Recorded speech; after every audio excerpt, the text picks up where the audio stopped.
Hello दोस्तों, नमस्कार। अगर आप झारखंड से हैं तो फिर ये वीडियो आज आपके लिए बहुत ही ज़्यादा इम्पोर्टेंट होने वाली है। दोस्तों, आज के इस वीडियो में मैं आपको बताने वाला हूँ कि अबुआ आवास योजना का फॉर्म आप कैसे भरेंगे और इस फॉर्म को भरने के लिए आपको कौन कौन सी डॉक्यूमेंट की ज़रूरत पड़ने वाली है। दोस्तों, इस वीडियो को लास्ट तक ज़रूर देखें ताकि आपको हर चीज़ अच्छे से समझ में आ जाए। और आगे बढ़ने से पहले अगर आपने अभी तक हमारे इस यूट्यूब चैनल को सब्सक्राइब नहीं किया है तो चैनल को ज़रूर सब्सक्राइब कीजिए ताकि आने वाले वीडियोज़ के नोटिफिकेशन आपको इस तरह से मिलते रहे। तो दोस्तों, जैसा कि आप सभी को पता है, प्रधानमंत्री आवास योजना के बदले हमारे झारखंड सरकार ने अब वो आवास योजना चलाया है और इसमें जो है आपको दो फॉर्म दिया जा रहा है। फॉर्म नंबर 1 यहाँ पर आप लोग देख सकते हैं और यहाँ पर 2, इसमें आपका 2 पेज है और दोनों पेज को कैसे फिलअप करेंगे एक एक करके मैं आपको इस वीडियो में क्लियर बताऊँगा। तो दोस्तों, जैसा कि यहाँ पर आप लोग देख सकते हैं, यहाँ पर सबसे ऊपर में दिया गया है तिथि और आवेदन संख्या। यहाँ पर आपका तिथि और आवेदन संख्या दिया गया है। इस चीज़ को आपको नहीं भरना है, ये ऑफिसर भरेंगे। जहाँ आप जमा करोगे वही आपका आवेदन संख्या को लिखते हैं। यहाँ पर आपको कुछ भी भरने का ज़रूरत नहीं है। उसके बाद दोस्तों नीचे चले आएंगे और यहाँ पर आप लोग देख सकते हैं अबुआ आवास योजना आवेदन प्रपत्र। उसके जस्ट नीचे में आपको यहाँ पर कुछ बॉक्स देखने को मिल जाएगा। यहाँ पर आपको ज़िला पूछा जाएगा, जो भी आपका ज़िला होगा यानी कि डिस्ट्रिक्ट, वो आपको भर देना है। इस फॉर्म को आप हिंदी से भी भर सकते हैं, लेकिन मैंने इंग्लिश में इसलिए भरा है ताकि जो भी यहाँ पे डाटा एंट्री होता है वो इंग्लिश में होता है और हमारा एक भी स्पेलिंग मिस्टेक ना हो, इसलिए मैंने यहाँ पर इंग्लिश से भरा हुआ है। तो सबसे पहली बात, यहाँ पर आपको ज़िला भर देना है। उसके बाद आपका जो भी प्रखंड है यानी कि आपका जो ब्लॉक है उस चीज़ को यहाँ पर भर देना है। उसके बाद यहाँ पर आपको पंचायत भरना है। देन यहाँ पर आपको अपना गांव का नाम भर देना है। आपका जो भी गांव है उस गांव का नाम को यहाँ पर आपको भर देना है। फिर यहाँ पर दोस्तों हम लोग नीचे चले आएंगे। यहाँ पर आपको लाभुक का नाम देखने को मिलेगा। अब लाभुक का नाम क्या है, अब किसके नाम पे आप आवास लेने का फॉर्म भर रहे हैं उसका यहाँ पर आपको नाम डालना होगा, यानी कि कैंडिडेट का नाम यहाँ पर आपको डालना पड़ेगा। उसके बाद जैसे ही नीचे आप आएंगे, यहाँ पर आपको पिता और पति का ऑप्शन मिलेगा। यहाँ पर आपको पिता या फिर पति का नाम को यहाँ पर एंट्री करना है। अगर लेडीज़ का डाल रहे हैं जो कि विवाहित है उसका पति का नाम होगा। अगर जेंट्स हो या फिर लड़की हो कोई छोटी हो उसका यहाँ पर पिता का नाम यहाँ पर भराएगा। उसके बाद नीचे जैसे आइएगा, यहाँ पर आपको मेल एंड फीमेल देखने को मिलेगा, यानी कि वो जेंडर क्या है। यहाँ पर आपको मेल या फिर फीमेल लिख देना है। मैंने यहाँ पर इंग्लिश में लिखा हुआ है, चाहे तो आप इसको हिंदी में भी लिख सकते हैं। उसके बाद यहाँ पर आपको श्रेणी यानी कि वर्ग मिलेगा, कौन सा कैटेगरी है आपका, एसटी, एससी, माइनॉरिटी या फिर ओबीसी या फिर जनरल है।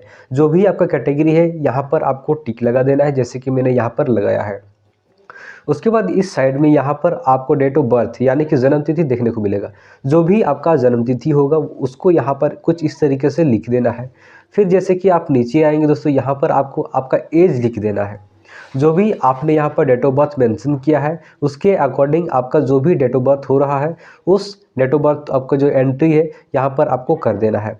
देन दोस्तों यहाँ पर हम नीचे चले आएंगे। यहाँ पर आपको जॉब कार्ड नंबर पूछा जाएगा। यहाँ पर आप देख सकते हैं जॉब कार्ड नंबर। जी हाँ दोस्तों, इस फॉर्म को भरने के लिए यहाँ पर आपको जॉब कार्ड नंबर मांगा गया है। जो भी आपका जॉब कार्ड बना हुआ है उसके नंबर को यहाँ पर आपको एंट्री कर देना है। अब दोस्तों ये यहाँ पर जो है आपका जॉब कार्ड नंबर ज़रूरी है। यहाँ पर आप जॉब कार्ड नंबर को एंट्री कर दीजिएगा। उसके बाद दोस्तों यहाँ पर आपको आधार कार्ड नंबर को एंट्री कर देना है। जो भी आपका आधार कार्ड नंबर होगा वो एंट्री कर दीजिएगा। देन यहाँ पर आप खाता संख्या यानी कि आपका बैंक का जो खाता है, बैंक अकाउंट का नंबर है, वो यहाँ पर आपको एंटर करना है। उसके बाद यहाँ पर आपको आईएफएससी कोड को एंटर करना है। उसके बाद जैसे यहाँ पर नीचे में आपको बैंक का नाम लिख देना है। आपने जिस बैंक का अकाउंट नंबर दिया है उस बैंक का यहाँ पर नाम लिख देना है। उसके बाद दोस्तों यहाँ पर यानी कि यहाँ पर आपको मोबाइल नंबर पूछा गया है। यहाँ पर देख सकते हैं लाभुक का मोबाइल नंबर, तो आपका जो कैंडिडेट का मोबाइल नंबर है उस मोबाइल नंबर को यहाँ पर एंट्री कर देना है। उसके बाद हम लोग नीचे आएंगे। यहाँ पर दोस्तों आप लोग देख सकते हैं पारिवारिक विवरणी यहाँ पर दिया हुआ है। पारिवारिक विवरणी ये आपका जो है राशन कार्ड के अनुसार भराएगा। आपके राशन कार्ड में कितने मेंबर है उसका नाम यहाँ पर भराएगा। फादर का नाम यहाँ पर भराएगा, मदर का नाम यहाँ पर भराएगा, यानी कि माताजी का नाम अगर है तो यहाँ पर दे देना है। अगर नहीं है तो कोई दिक्कत नहीं, इसको ब्लैंक छोड़ दीजिएगा, कोई दिक्कत होने वाली नहीं है। सभी का जैसे कि यहाँ पर नाम है, वहाँ पर उसका अनुसार उसका एज कितना है वो भी यहाँ पर आपको लिख देना है, और आवेदक के साथ संबंध क्या है, यानी कि जो इस फॉर्म को अप्लाई कर रहा है, जो कैंडिडेट है जिसके नाम पर फॉर्म आप भर रहे हैं, उसके साथ इसका रिलेशन क्या है वो भी आपको यहाँ पर लिख देना है। और आपके राशन कार्ड में जितने भी मेंबर हैं सभी का नाम यहाँ पर एंट्री करना ज़रूरी है। उसके बाद जैसे कि आप लोग नीचे आइएगा, यहाँ पर आपको देखने को मिलेगा आय का स्रोत, यानी कि आप इनकम किस तरीके से करते हैं, बिजनेस है, आपका सरकारी नौकरी है या फिर क्या है। जैसे कि यहाँ पर मेरा कोई भी सरकारी नौकरी नहीं है, कोई बिजनेस नहीं है, मैं सिर्फ मजदूरी करता हूँ, किसान हूँ, तो यहाँ पर मैंने एग्रीकल्चर लिख दिया है। सेम आप भी इस तरीके से एग्रीकल्चर लिख सकते हैं। यहाँ पर आपसे पूछा गया है वार्षिक आय, यानी कि आपका सालाना इनकम कितना है, आप कैलकुलेट कर दीजिएगा अपने हिसाब से, उस अकॉर्डिंग यहाँ पर बैठा दीजिएगा। जैसे कि मैंने यहाँ पर 70,000 लिख दिया है, कुछ इस तरीके से आपको यहाँ पर लिख देना है। उसके बाद दोस्तों आपको नीचे चले आना है, तो यहाँ पर आपको मिलेगा वर्तमान आवास की स्थिति, यानी कि आपका जो अभी घर है वो कैसा है।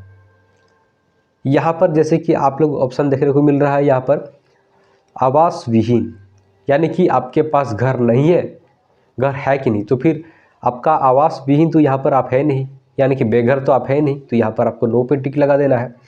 उसके बाद यहाँ पर आपसे पूछा कच्चा आवास, क्या आपके पास कच्चा आवास है, नहीं है तो नहीं कर दीजिएगा, और अगर है तो हाँ पे टिक लगा दीजिएगा, और कितना कमरा है आपका वो यहाँ पर लिख दीजिएगा।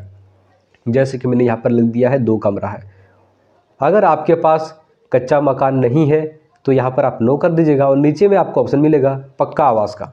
अगर आपके पास पक्का आवास है तो हाँ कर दीजिए, नहीं है तो नो कर दीजिए, और अगर है तो हाँ करके कितना रूम है उसमें, यानी कि कितना कमरा है वो यहाँ पर आपको लिख देना है। उसके बाद दोस्तों नीचे चले आना है, यहाँ पर आपको एक चीज़ देखने मिलेगा आवास बनाए जाने वाले ज़मीन का विवरण। आपको यहाँ पर ज़मीन का विवरण भी देना पड़ेगा। आप ज़मीन का विवरण में क्या क्या मांगा है देखिए, यहाँ पर सिर्फ और सिर्फ आपसे प्लॉट संख्या मांगा है। आपका जो भी प्लॉट है जहाँ पर आप घर बनाएंगे वहाँ का आपको प्लॉट संख्या को डाल देना है, और आपका भूमि कैसा है, गैर मजूरा है, रैयती है या फिर वन भूमि है, यहाँ पर अधिकृत भूमि है, कैसा है। तो अगर आपका पर्सनली ज़मीन है तो आपको रैयत कर देना है, आपका खुद का खरीदा हुआ ज़मीन है, आप ही का ज़मीन है, तो फिर यहाँ पर आपको रैयत पर क्लिक कर देना है। और दोस्तों यहाँ पर आपको कुछ ऑप्शन दिए गए हैं येस और नो में, तो यहाँ पर एक एक करके आपको पढ़ के जो है टिक लगा देना है। यहाँ पर सबसे पहले आपसे पूछा है क्या भूमि विवादित है, यानी कि आप जिस ज़मीन का एड्रेस यहाँ पर दे रहे हैं, उसका डिटेल्स दे रहे हैं, वो भूमि विवादित है, उससे संबंधित कोई केस है, कोई लड़ाई झगड़ा है, हाँ तो यस पर क्लिक कर दीजिए, अगर नहीं है तो फिर आप नहीं पर टिक कर दीजिएगा। इस तरह से एक एक करके आप इसको ईजीली टिक कर सकते हैं, और मेरे ख्याल से आप जितना पढ़िएगा सब में आपका नो नो करके होगा। जैसे कि यहाँ पर पूछा है आप दिव्यांग हैं, आपको नो करना है। यहाँ पर आपसे पूछा है क्या आप प्राकृतिक आपदा के शिकार हैं, यहाँ पर आप तो कभी आपदा का शिकार नहीं हुए तो आपको नो कर देना है, अगर हुए हैं तो यस कर देना है। इस अकॉर्डिंग यहाँ पर सभी आपका नो में चला जाएगा, और लास्ट में यहाँ पर दोस्तों आपको सिग्नेचर कर देना है। सिग्नेचर करने के बाद यहाँ पर एक लास्ट में मिलता है, इस चीज़ को आपको नहीं भरना है। ये फॉर्म आप जहाँ जमा देंगे वो यहाँ पर तिथि और आवेदन संख्या बैठा के आपका एड्रेस भर के आपको ये रसीद के तौर पे मिल जाएगा। यहाँ पर आप देख सकते हैं अबुआ आवास योजना आवेदन पावती पत्र, यानी कि ये आपका रिसिप्ट है, और इस तरीके से आप इस फॉर्म को कम्प्लीटली भर सकते हैं। और अब मैं बताऊंगा कि इस चीज़ को भरने के लिए, इस फॉर्म को भरने के लिए आपके पास कौन कौन सी डॉक्यूमेंट होना चाहिए। सबसे पहले तो एप्लीकेंट का आधार कार्ड होना चाहिए, उसके बाद उस एप्लीकेंट का एक राशन कार्ड भी होना चाहिए, साथ में एक जॉब कार्ड होना चाहिए, और बैंक अकाउंट डिटेल्स, आपका जो बैंक पासबुक है उसका जेरोक्स लगेगा, और साथ ही साथ आपको ज़मीन का पेपर भी देना पड़ेगा। सिर्फ इतना सारा ही डॉक्यूमेंट है। अगर आपके पास ये सभी डॉक्यूमेंट है तो फिर आप इस फॉर्म के लिए एलिजिबल है, इस फॉर्म को आप इजीली भर सकते हैं।